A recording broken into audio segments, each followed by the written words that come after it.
Welcome to The Explainer. Today we're unpacking a seriously powerful masterclass on shifting from passive endurance to active control over our lives.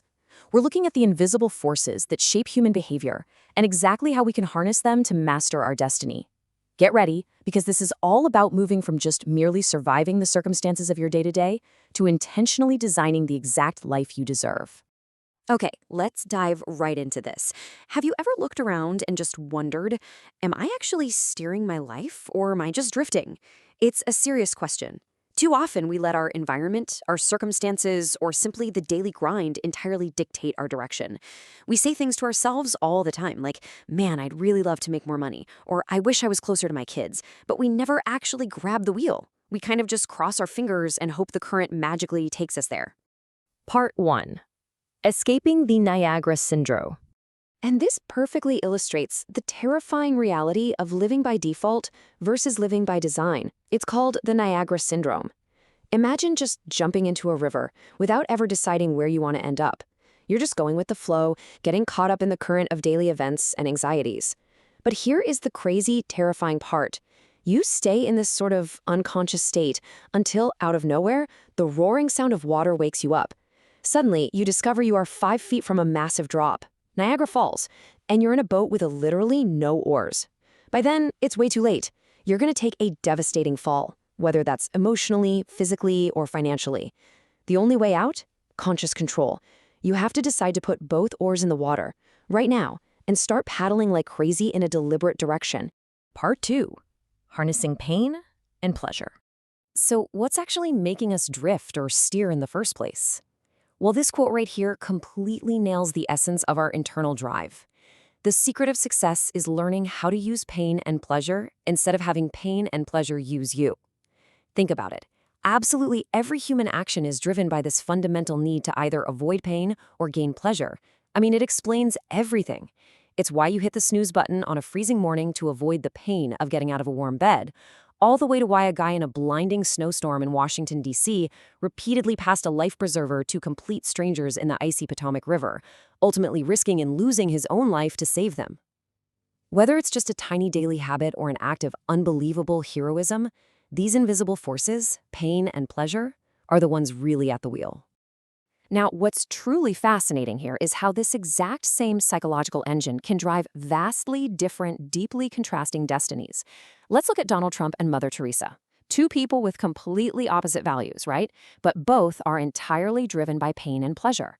Trump learned to link extreme pain to being second best. To him, that equals failure, and his drive comes from a massive compulsion to avoid that specific pain. But then you look at Mother Teresa. She linked immense pain to seeing others suffer in the slums of Calcutta, and she found her ultimate pleasure, her life's calling, in wading right into that poverty to alleviate their misery. It's the exact same psychological engine, but it creates completely different outcomes based entirely on what they linked that pain and pleasure to. But here's a question for you. Why do people sometimes experience obvious pain, yet still do absolutely nothing to change? Like staying in a destructive relationship or totally ignoring their health. Well, it's because they haven't hit their emotional threshold yet. This is that magic moment when people usually finally break out of their procrastination. It happens when the pain of staying exactly the same finally outweighs the perceived pain of making a change. We've all been there, right? That breaking point where you just throw your hands up and say, I've had it, never again. That is the moment pain actually becomes your friend, because it pushes you to take bold new action. And as Benjamin Disraeli points out perfectly right here, man is not the creature of circumstances. Circumstances are the creatures of men. We absolutely aren't meant to be victims of our environment. Once we finally understand our underlying drives, we have the internal power to seize control and completely reshape our world. Part 3. The true power of decision. So the ultimate antidote to that scary Niagara syndrome we talked about earlier, it's a committed decision. But we really need to get clear on what a real decision actually is. It is not a wish list. Saying I'd really like to quit smoking is just stating a preference.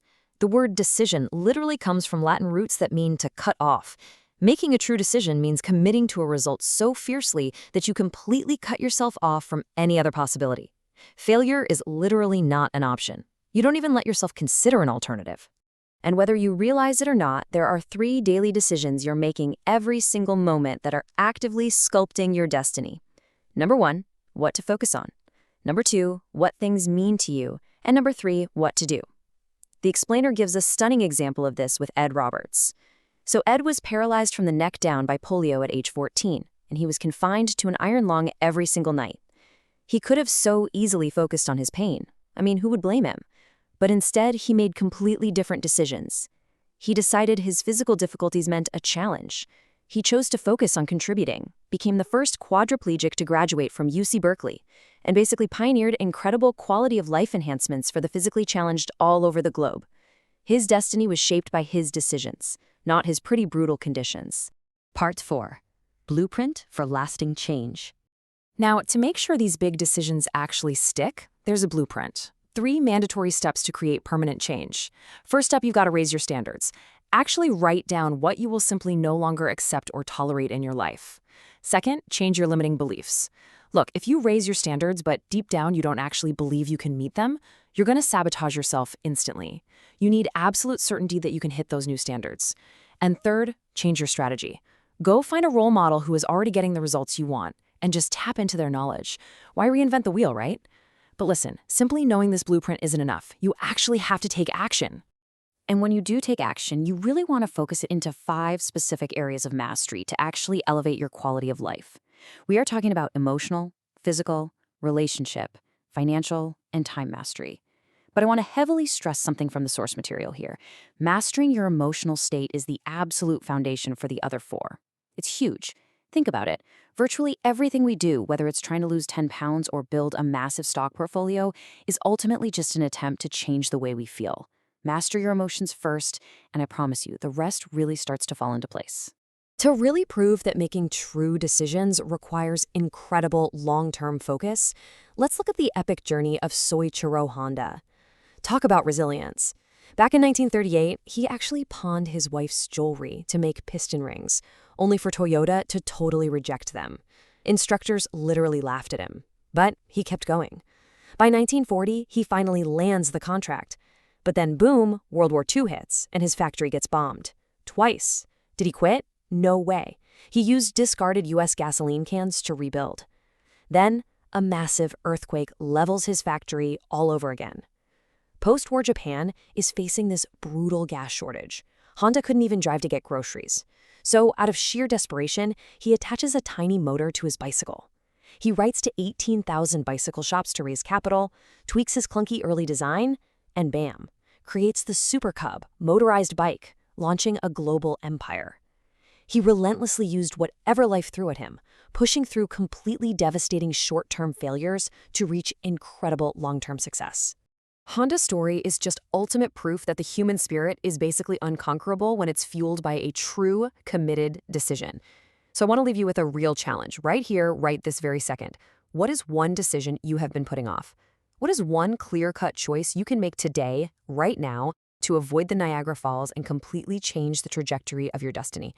Exercise that decision-making muscle today. Take one specific action toward it right now, because it is in your moments of decision that your destiny is truly shaped. Make yours count.